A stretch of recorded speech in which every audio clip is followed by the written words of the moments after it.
dhalinyarada la socon LinkedIn waxay ka mid tahay meelaha ugu fiican ee qofka dhalinyarada uu ka samaysan karo akoon waana mid ka mid ah social network platformska ugu fiican markay noqoto shaqooyinka iyo professionalka qofka inuu kusoo bandhigo aqoontiisa hadda muuqaalkan waxaan doonayaa muuqaal kooban weeyaan doonayaa inaan idinku baro ama aan idinku tuso sidee baad u samaysan kartaa wax la yiraahdo LinkedIn Top Voice Top Voice wax kale ma ahan waxa weeye barnaamij cusub oo LinkedIn soo kordhisay kaasoo qofka siinaya in uu helo badge ama sumad LinkedIn siinaysa dheesa ninkan xirfada wuxuu ka mid yahay dadka ugu wanaagsan ee yaqaana marka taas waxay kor u qaadaysaa dhow qofka employerka ee aad shaqada ka codsatay in hadduu profilekaaga soo galo arko in aqoontaas ilaa LinkedIn ay kugu kalsoon tahay ee ku siisay badge-ka marka waxay kor u qaadi kartaa in leeyahay fursadaha aad ku heli karto shaqada marka I don't know boqolkiiba boqol inay ku caawin doonto laakiin waxaan doonayaa in la wadaago sidee u samaysan kartaa hadda imika eegta profile-kayga kan oo kale salaam aad waxaan haystaa top branding voice haddii click aan siiyo waxay siinaysaa branding-kan inaan LinkedIn siisay oo aan ka mid ahay community top voice-ka dadka ugu magaca dheer markii la yiraahdo branding-ka marka sidee u samaysan kartaa ama sidee badge-ka u heli kartaa marka koowaad meelo badan baa ka samaysan kartaa ama LinkedIn-kayga daan furo imika haddii aan taabto meesha ay ku qoranta contribute expertise-ka haddii halka aan furo qayb dhan waxaan tagayaa aan dadka community-ga aan ka qayb qaadan karo oo aan ka caawin karo marka haddii contribution-ka ka qayb noqoto LinkedIn waxay ku siinaysaa top voice-ka sidoo kale haddii button-ka aadan haysan waxaad booqan kartaa halkan LinkedIn baad tegaysaa /advice hadaad furto LinkedIn/advice markaa furto waxaa ku soo baxaya screen-kan wuxuu ku siinayaa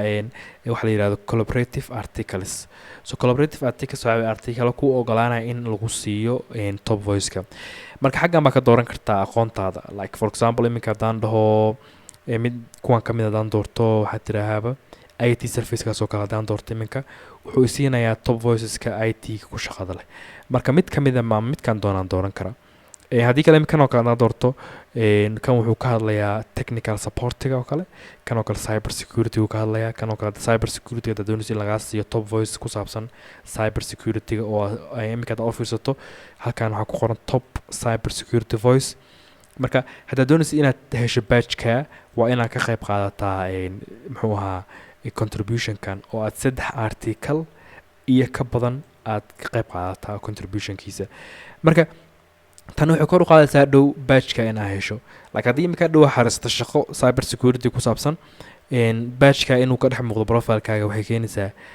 sumcadaada inuu kor u qaato marka sidee baad ugu qayb qaadan kartaa kaliya booqo linkedin.com/advice kadib dooro shaqada aad doonaysa inaad ka qayb qaadato contribution-keeda markaa soo booqato LinkedIn advice-ka oo aad doorato contribution-ka ka qayb qaadanayso su'aalaha lagu weydiinaya markasto like su'aashan oo kale waxay ku leedahay sidee baad u ilaalin kartaa cyber security ku saabsan tahay IoT ama Internet of Things waxyaabaha dadka smart-ga ee guryaha ku xirtaan devices-ka sidee uga ilaalin kartaa threats-ka cyber-ka ee ka imaan karaya tools-ka dhowr nooc waa lagu sheegaya tusaale iminka device update-kaas oo kale aad contribution ku samayn kartaa iminka haddaan device update doorto dadkii ka qayb qaata waan arki karaa qofba wax uu soo qoray kan wuxuu ku leeyahay firewalls in lagu shubtaa wanaagsan kan wuxuu ku leeyahay waxaa u baahan tahay automatic updates-ka inaad furato ninba wuxuu sheegay adigu marka xaggan ku qoraysaa kaaga xaggaas waxaa ku qoraysaa expertise-ka waxaa ku biirin kartid dadkan waxay yiraahdeen wax lamid ah marka dhowr xabaa dooran kartaa adiga muhiimad waxaa laga doonayaa 3 article inaad dooratid hadda 7 ku qoran xaggan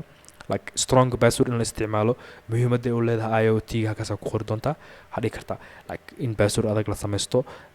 waxay ka qayb qaadanaysaa marka muhiimaddu waxaa weeye contribution-kan dadka sameynaya waa inay noqdaan dad aqoontan leh marka already aad cyber security ku dhex jirtid waa garan kartaa jawaabaha ku qori karta meesha depends adida caafimaad ku jirto su'aalaha caafimaadka waa garan kartaa marka sababta contribution-ada loo sameynayo community-ga looga qayb qaadanayo waxay keenaysaa in lagu arko inaad tahay qof waxaan yaqaana oo ka sameeyay contributions badan marka haddaad doonaysa inaad ka qayb qaadatid contributions-ka oo aad heshid badges-ka kaliya waxaa u baahan tahay inaad booqato linkedin.com/advice adigoo akoonkaaga kugu furan yahay meesha kadibna marka su'aalaha kan adiga kugu habboon aad doorato jasakan kaale linkedin.com/advice kadibna fur linkiga aad doonaysid ama aqoonta leedahay for example imika HR oo kala daa baratay HR communities ka tag kadibna ka doora mid aad ka qayb qaadan kartid like sidee baa work balanced fair feedback loo sameyn karaa depends adigu waxaa baranaysid marka I don't know markaad kadib ka qayb qaado is not boqolkiiba boqol guaranteed ma in lagu siinayo badge-ka laakiin haddii aad ka qayb qaadato waxay u baahan tahay in lagu siin doono waxaa kusoo noqon doontaa muddo 24 saac kadib waxaa arki doontaa badge-ka inaa heshay iyo inaadan helin marka muuqaalkan aan ka faa'iidaysateen aan doonayna aan kaga hadlo barnaamijkan la yiraahdo LinkedIn Top Voice-ka wixii su'aalaha qabtaan commentiga noogu soo reeb hana ilaahan muuqaalkeena laag inaa noo saarto channelkeena ku soo biirto. Assalaamu calaykum waraxmatullaahi wabarakaatuh.